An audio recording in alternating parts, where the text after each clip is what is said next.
जानकी जीवन स्मरण जय जय राम पार्वती पते हर हर महादेव पुंडलीक वरदा हरि विठ्ठल श्री अनंत कोटी ब्रह्मांड नायक राजाधिराज सच्चिदानंद सद्गुरु श्री ब्रह्मचैतन्य महाराज की जय। श्री महाराजांच्या सेवेमध्ये दासबोधाची उजळणी पाहताना आपण नवविधा भक्ती एकामागून एक पाहत आहे। काल आपण कीर्तन भक्ती पाहिली। भगवंताचा अनुसंधान आत मुरत असल्यानंतर मनुष्याच्या तोंडून भगवंत, आत्मा, ब्रह्म, आपले सद्गुरू या विषयीच्याच गोष्टी बाहेर येतात। आपल्या आत जे आहे ते असं सहजपणे आपल्या आतून बाहेर येणं हे खरं म्हणजे कीर्तन आहे। भगवंताला हे कीर्तन अत्यंत प्रिय आहे।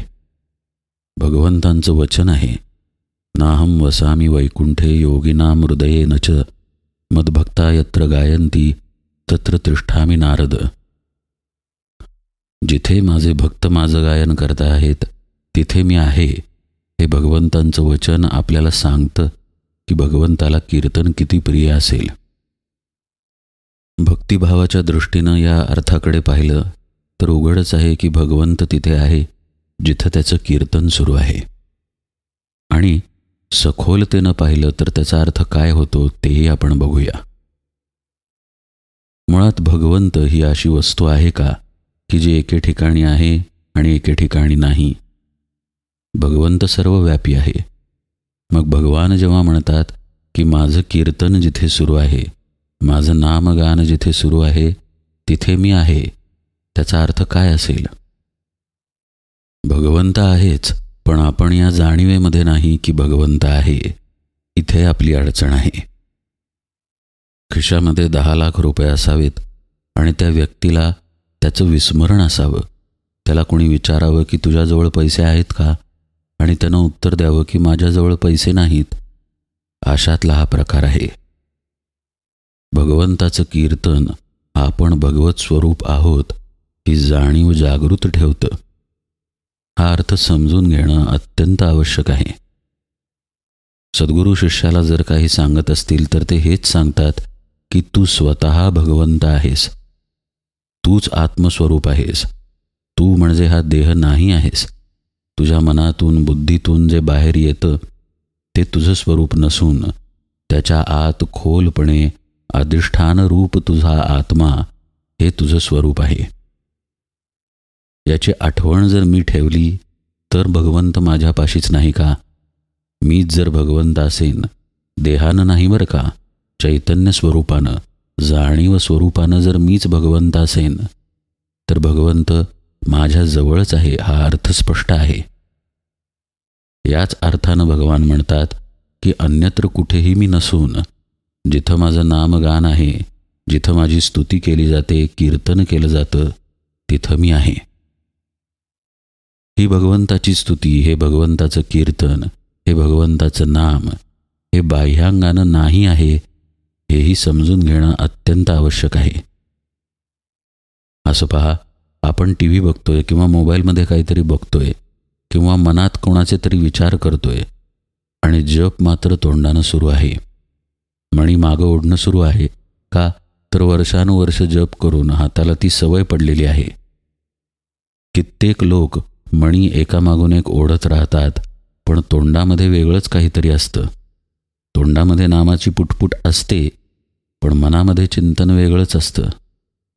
समोरचा व्यक्ती काय बोलतोय, आजूबाजूला आपल्या काय चाललेलं आहे, टीव्हीवर, मोबाईलमध्ये काय आहे, इकडे चित्त असतं आणि एका बाजूला नामस्मरण सुरू असतं। अशा पद्धतीच्या भगवंताच्या स्मरणाला जसा काहीही अर्थ नाही, तसंच कीर्तनाच्या बाबतीतही आहे। भगवंताची स्तुती करायची म्हणून स्तुती केली, भगवंताच्या नामाचा महिमा सांगायचा म्हणून सांगितला, पण तो जर लौकिकासाठी सांगितला, मी सांगत आहे या जाणीवेनं सांगितला आणि व्यवहार म्हणून सांगितला, तर ते खरं कीर्तन कसं ठरेल? खरी कीर्तन भक्ती घडण्यासाठी आधी सद्गुरूंची नितांत आवश्यकता आहे। सद्गुरूंमुळे साधना अंतरंगामध्ये मुरेल। अंतरंगामध्ये मुरलेली साधना बाहेर भगवंताच्या प्रेमाच्या रूपानं प्रगट होईल। आणि ते खरं कीर्तन असेल. अशी व्यक्ती भगवंताच्या कीर्तनामध्ये, आत्मानंदामध्ये अक्षरशः डोलेल. बोलताना, अभंग म्हणताना डोळ्यांना अश्रुधारा लागतील आणि त्याच्या या अवस्थेचा परिणाम श्रोत्यांवरही होईल, यात काही शंका नाही. भगवंताचं कीर्तन म्हटल्यानंतर त्यात सगळंच आलं. मग भगवंताचं गुणवर्णन जसं आलं तसंच भगवंताचं नामही आलं. त्यामुळं तिसरी भक्ती जी आहे, नामस्मरण भक्ती, ती कीर्तनामध्ये येतेच येते. तरीही नामस्मरणाचा एक विशेष खोल अर्थ आहे, तो आपण नामस्मरण भक्तीच्या वेळी पाहूच. अशी ही कीर्तन भक्ती अत्यंत अलौकिक आहे. अंतरातील अवस्था बाहेर प्रेमभरानं प्रगट होते आणि साधक दिवसेंदिवस अंतर्बाह्य प्रेमानं भरत भरत जातो. एखादं अमृताचं भांड भरावं तसा अमृतमय होत जातो. या कीर्तन भक्ती समासामध्ये समर्थ आणखी एक महत्त्वाची गोष्ट सांगतात आणि ती म्हणजे जो कीर्तन करणारा आहे त्यानं कशा पद्धतीनं असावं आणि कशा पद्धतीनं कीर्तन करावं. एक प्रकारे समर्थ आपल्याला पथ्य सांगतात आणि एका प्रकारे आपल्याला सावधही करतात. समर्थ काय म्हणतायत पहा. भक्ती ज्ञान वैराग्य लक्षण, नीती न्याय स्वधर्म रक्षण, साधन मार्ग अध्यात्म निरूपण प्रांजळ बोलावे. काय बोलावं तर हे बोलावं. भक्तीबद्दल, ज्ञानाबद्दल, वैराग्याबद्दल, नीती न्याय स्वधर्म रक्षण याबद्दल, साधनेचे मार्ग आणि भगवंताचं परमात्म्याचं स्वरूप कसं आहे याबद्दल बोलावं. कीर्तनामध्ये बाष्कळपणा असू नये. कीर्तनामध्ये अनावश्यक विनोद असू नयेत. जिथून भक्ती उगम पावणार नाही, भक्तिभाव उत्पन्न होणार नाही, अशी कोणतीही गोष्ट कीर्तनामध्ये असू नये. बाष्कळपणा म्हणजे तरी काय? अनुभव नसलेली बडबड किंवा कोरडं ब्रह्मज्ञान किंवा श्रोत्यांना तुच्छ लेखून केलेली बडबड, म्हणजे यांना काही कळतच नाही. जे काही माहीत आहे ते मलाच माहीत आहे आणि योग्यच माहीत आहे, अशा पद्धतीचा अभिमान. यातून केलेलं कीर्तन कदापि असू नये. भगवंताचा विषय, साधनेचा विषय असावा आणि तो विषय पटवून देण्यासाठी काही गोष्टी सांगाव्यात, पण त्या सांगत असताना मूळ गाभा कधीही सोडू नये. सांगत सांगत गाडी कुठेतरीच भरकटत गेलेली आहे असं कदापि करू नये. जे जे शब्द समर्थ वापरतात त्या प्रत्येक शब्दाला खोल अर्थ आहे. भक्ती, ज्ञान, वैराग्य, नीती, न्याय, स्वधर्म, तो अर्थ स्पष्टपणे आणि खोलवर जाऊन उघड करून दाखवता आला पाहिजे. त्यासाठी पहिली गोष्ट लागेल म्हणजे कीर्तनकार जो आहे त्याला स्वतःचा अनुभव लागेल. 4 पुस्तकं वाचून किंवा पाठांतर करून कीर्तनाला उभा राहिला असं कीर्तन समर्थांना अपेक्षित नाही. हे जे कीर्तन आहे ते आतून घडणारं आहे. त्या अनुभवामध्ये स्वतः कीर्तनकार बुडालेला आहे आणि मग तो अनुभव प्रगट होत आहे. या कीर्तनाचं एक अलौकिक महत्त्व असं की ज्या अवस्थेमध्ये कीर्तनकार आहे, श्रोताही आपोआप त्या अवस्थेमध्ये जातो. भगवंताचं नाम जर अधिकारी व्यक्ती सांगत असेल तर त्या नामाचा प्रभाव होतोच होतो. समर्थ म्हणतायत, प्रसंगे हरिकथा करावी, सगुणी सगुण कीर्ती धरावी, निर्गुण प्रसंगे वाढवावी अध्यात्मविद्या. सर्व दृष्टींनी अध्यात्म सांगायचं आहे कीर्तनामध्ये, केवळ एकाच दृष्टीनं नाही. सगुणाचं महत्त्व जसं सांगायचं तसं ब्रह्मस्वरूप होणं, ब्रह्मज्ञान होणं म्हणजे काय, आपल्या वृत्तीच्या, आपल्या देहबुद्धीच्या पलीकडे जाणं म्हणजे काय, याचंही विवरण आवश्यक आहे. प्रसंगे हरिकथा करावी असं जेव्हा समर्थ म्हणतात तेव्हा ते सांगतायत की काय वेळ आहे, कोणता काळ आहे, दिवस आहे, काय प्रसंग आहे, हे लक्षात घेऊन कीर्तन करावं. रामजन्माचा दिवस आहे आणि भगवंताच्या सगुण रूपाबद्दल, सगुण भक्तीबद्दल काहीही बोलायचं नाही आणि उगाचच निर्गुण अवघड करून सांगायचं असंही करून चालणार नाही. राम जन्मला आहे तर कुणी जन्म घेतला? जो अजन्म आहे त्यानं कसा जन्म घेतला हे सांगून रामाच्या चरित्रामधून रामानं कसे आदर्श ठेवले हेही सांगणं महत्त्वाचं आहे. आणि रामानंही आत्मारामाची उपासना त्यांच्या सद्गुरूंकडून घेतली हेही सांगणं आवश्यक आहे. एकूण काय, सर्वार्थानं परिपूर्ण असं कीर्तन असावं. ते ऐकल्यानंतर श्रोत्यांमध्ये भक्तिभाव उत्पन्न झाला पाहिजे असं ते असावं. पूर्वपक्ष त्यागून सिद्धांत निरूपण करावे नेमस्त, बहुधा बोलणे अव्यावेस्त बोलोची नये. स्पष्टपणे त्यांनी सांगितलं पहा की अस्ताव्यस्त काहीही बोलू नये. पूर्वपक्ष याचा सोपा अर्थ आहे देहबुद्धी आणि सिद्धांत याचा सोपा अर्थ आहे मी देह नाही याची जाणीव, म्हणजे एका प्रकारे आत्मबुद्धी. आपल्याला पूर्वपक्ष नको आहे आणि सिद्धांताचं महत्त्व काय आहे हे नेमकेपणानं कीर्तनकारानं सांगितलं पाहिजे. आणि हे सांगताना आपलं बोलणं अस्ताव्यस्त होणार नाही याची खबरदारी घेतली पाहिजे. ते जर अस्ताव्यस्त झालं तर मुळात जो श्रोता एकाग्र होण्याचा प्रयत्न करत असतो त्याची एकाग्रता निघून जाते. अध्यात्म विषयामध्ये एकाग्रता येण्यासाठी मुळातच थोडं वैराग्य, थोडा विवेक असावा लागतो. पण मग जर कीर्तनकारानं मर्यादा सोडली आणि विषय अस्ताव्यस्त फिरत राहिला तर त्यातील गांभीर्य निघून जातं आणि परिणाम व्हायचा तो होत नाही.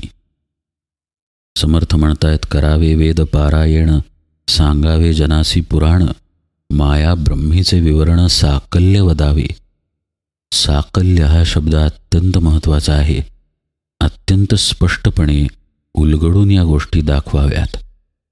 वेदांमध्ये काय आहे, पुराणांमध्ये काय आहे आणि त्या सगळ्याचा आत्ता या क्षणी आपल्या जीवनाशी काय संबंध आहे.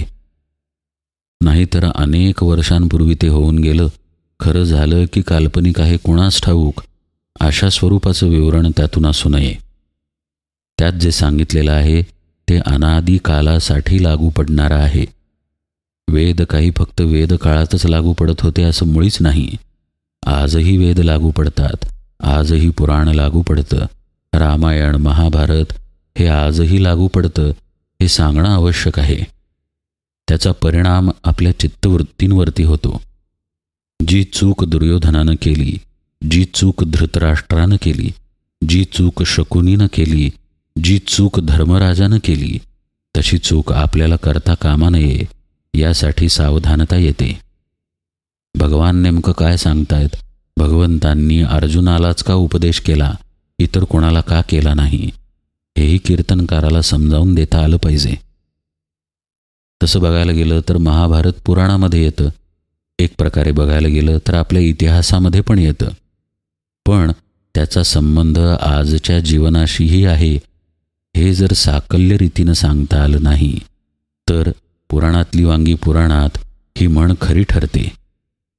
ती म्हण खोटी असून पुराण फक्त पुराण नसून आपला इतिहास आहे, त्यातून आपल्याला घेण्यासारख्या अनंत गोष्टी आहेत हे कीर्तनकाराला ठसवता आलं पाहिजे. समर्थ म्हणतात, ब्राह्मण्य रक्षावे आदरे, उपासनेची भजनद्वारे, गुरुपरंपरा निर्धारे चळोच नेदावी. हे ब्राह्मण्य रक्षावं म्हणजे त्याचा जातीशी संबंध नाही बरं का. ब्रह्मजानाती इति ब्राह्मणः ही ब्राह्मणाची स्पष्ट व्याख्या आहे. ज्याला ब्रह्म कळलं, आत्मज्ञान झालं, तो खरा ब्राह्मण आहे. त्याचं रक्षण करावं याचा अर्थच असा की आत्मज्ञानाला केंद्रीभूत ठेवून कीर्तन असावं. सगुणाबद्दल सांगणं असेल किंवा निर्गुणाबद्दल सांगणं असेल, ते आत्मज्ञानासाठीच आहे हे कदापि विसरू नये. म्हणूनच ज्याच्या आतमध्ये भगवंताचं प्रेम भरलेलं आहे आणि मग ते भरून बाहेर प्रगट होत आहे यालाच कीर्तन म्हटलं जातं.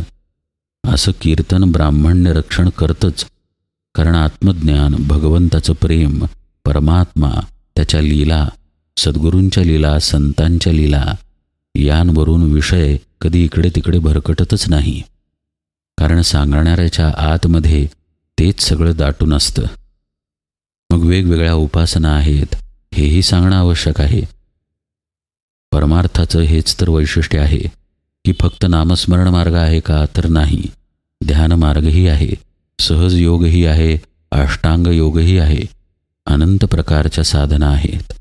साधनानाम अनेकता असं श्रुतिवचनच आहे. कीर्तनकारानं हे उघडपणे, स्पष्टपणे आणि आत्मज्ञानाला, ब्राह्मण्याला केंद्रस्थानी ठेवून सांगितलं पाहिजे. समर्थ एक अत्यंत महत्त्वाची गोष्टही इथे सांगतात की गुरुपरंपरा निर्धारे चळोच नेदावी. हे ज्ञान गुरुपरंपरेतून आलं पाहिजे आणि तसंच ते पुढं चाललं पाहिजे. नाहीतर कुणीही मनात आलं म्हणून उपदेशक होईल आणि गुरु होईल असं परमार्थात चालत नाही. परमार्थात गुरुपरंपरा याचसाठी आहे कारण जे गुरूंनी सांगितलं तेच पुढे चालावं. प्रभू रामचंद्र प्रत्यक्ष परब्रह्म होते. त्यांना अनुग्रह घेण्याची काय आवश्यकता, पण त्यांनीही वसिष्ठांकडून अनुग्रह घेतला आणि ही गुरुपरंपरा चालावी म्हणून मी अनुग्रह घेत आहे असंही त्यांनी स्पष्ट केलं. इतकं सद्गुरू परंपरेला महत्त्व आहे. श्रीकृष्णांचंही तेच आहे. प्रत्यक्ष परमात्मा तरीही सांदीपनींच्या आश्रमात राहून त्यांनी सेवा केली, सांदीपनींकडून उपदेश घेतला, अनुग्रह घेतला, साधना केली. असे श्रीकृष्ण जे गुरुपरंपरेतून पुढे आलेले आहेत त्यांनी ज्ञान सांगणं म्हणजे एक प्रकारे कीर्तन करणं आहे. असं कीर्तन हे गुरुपरंपरेनं तेजस्वी असावं. ही गुरुपरंपरा कधी चळू देऊ नये, टिकवून ठेवावी असं समर्थ म्हणतायत. पुढे ते म्हणतात, करावे वैराग्य रक्षण, रक्षावे ज्ञानाचे लक्षण, परम दक्ष विचक्षण सर्वही सांभाळी. एक प्रकारे एकाच ओळीमध्ये समर्थांनी सगळं काही सांगितलं. वैराग्याचं रक्षण करावं. काय रक्षावं तर ज्ञानाचं लक्षण रक्षावं. किती सुंदर लिहिलंय पहा. आणि असा व्यक्ती परमदक्ष असतो हे सांगण्याची गरजच नाही. भगवंतापाशी पोहोचण्याचे मार्ग कोणते, भगवंताचं स्वरूप काय, भक्तीचं स्वरूप काय, वैराग्य काय, विवेक काय, एकूण परमार्थ काय, या विषयावरून मुळात घसरूच नये ते कीर्तन. कीर्तन ऐकता संदेह पडे, सत्य समाधान ते उडे, नीती न्याय साधन मोडे, ऐसे न बोलावे. समर्थांनी किती स्पष्टपणे सांगितलंय पहा. ज्यामुळं संशय उत्पन्न होईल, नीट ऐका बरं का, ज्यामुळं आपलं समाधान बिघडेल, आपल्या बुद्धीमध्ये भेद उत्पन्न होईल, नीती न्याय राहणार नाही आणि आपण जे साधन करत आहोत त्याबद्दल संशय येऊन ते साधनच सुटेल, असं कीर्तन असू नये. याचाच अर्थ असा की कसं कीर्तन असावं हेही समर्थांनी या ओळीत सांगितलं. आपले संशय फेडणारं कीर्तन असावं, संदेह मोडून टाकणारं कीर्तन असावं, आपल्या साधनेबद्दल दृढता उत्पन्न करणारं कीर्तन असावं, भक्तिभाव उत्पन्न करणारं कीर्तन असावं. थोडक्यात सांगायचं तर कीर्तन ऐकून आपण अधिकाधिक नाम घ्यावं, अधिकाधिक साधन करावं, ध्यान करावं असं वाटलं पाहिजे. कीर्तन ऐकून आपल्या आत्मस्वरूपाबद्दलची तळमळ वाढली पाहिजे. असं कीर्तन करणं म्हणजे कीर्तन भक्ती आहे. नुसतं कीर्तनाला जाऊन बसलं म्हणजे कीर्तन भक्ती होत नाही. आपण केवळ त्यावेळी श्रोता झालो. कीर्तन भक्ती म्हणजे समर्थ सांगतायत की आतून बाहेर कसं कीर्तन रूपानं प्रगट व्हावं. कीर्तन ऐकणारा आत्मानंदाच्या दिशेनं जाईलच जर कीर्तन करणारा आत्मानुभूतीतून कीर्तन करत असेल तर. समर्थ आणखीही काही महत्त्वाच्या गोष्टी कीर्तन भक्तीबद्दल बोलतायत आणि मग पुढे नामस्मरण भक्ती सांगतायत. उजळणी पाहताना आपण तो भाग यथावकाश पाहूया. आज निरूपण सेवेला इथेच विराम देतो. जानकी जीवन स्मरण जय जय राम.